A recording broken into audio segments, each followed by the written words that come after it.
আজকে আইমান আর আমি দুইজনে বের হয়েছিলাম আসরের নামাজের পরে। তখন কিন্তু অনেক বাতাস ছিল, ঠান্ডা ঠান্ডা। সারাদিন কিন্তু অনেক রোদ, অনেক গরম, তাই বের হতে পারি নাই। তো আজকে তো স্কুল বন্ধ ছিল, তাই বলে যে গাড়িতে করে যাই, স্কুল বাসে করে, এখানে এক কপি ছবি লাগবে।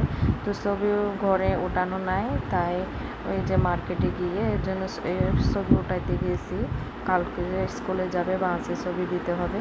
তো যাওয়ার পথে দেখছিলাম কৃষ্ণচূড়া ফুলের গাছ। কৃষ্ণচূড়া ফুলের গাছ দূর থেকে অনেক বেশি সুন্দর দেখাচ্ছিল, তাই আইমান ওখান থেকে নিচ থেকে বাতাসে অনেকগুলো কৃষ্ণচূড়া ফুল পড়ছে, ওইখান থেকে নিয়ে আমাকে দিয়েছিল, বলে হ্যাপি মাদার্স ডে, আজকে যেহেতু মাদার্স ডে। দেখেন এই পরে দুইজন হাত ধরে ধরে যাচ্ছিলাম, দুইজন দুষ্টামি করে করে কথা বলতে বলতে যাচ্ছিলাম দুইজন এর ছবি উঠাইতে। দেখেন কি সুন্দর কৃষ্ণচূড়া ফুল, আমার কিন্তু অনেক সুন্দর লাগে। কৃষ্ণচূড়া ফুলটা কিন্তু দূর থেকে অনেক বেশি সুন্দর। তো আজকে ছবি বাইনে বলছে যে কালকে দিতে পারবে, আজকে এমনি ছবি উঠাই আসছি। আগের উঠানো ছিল, জাস্ট শুধু নাম্বারটা নিয়ে গেছি। তো বলছে কালকে দেবে। তো আসার পথে হালিম খাইছে আর জালমুড়ি খাইছে। তো জালমুড়িটা ছবি উঠানো হয় নাই, এরপর আমরা চলে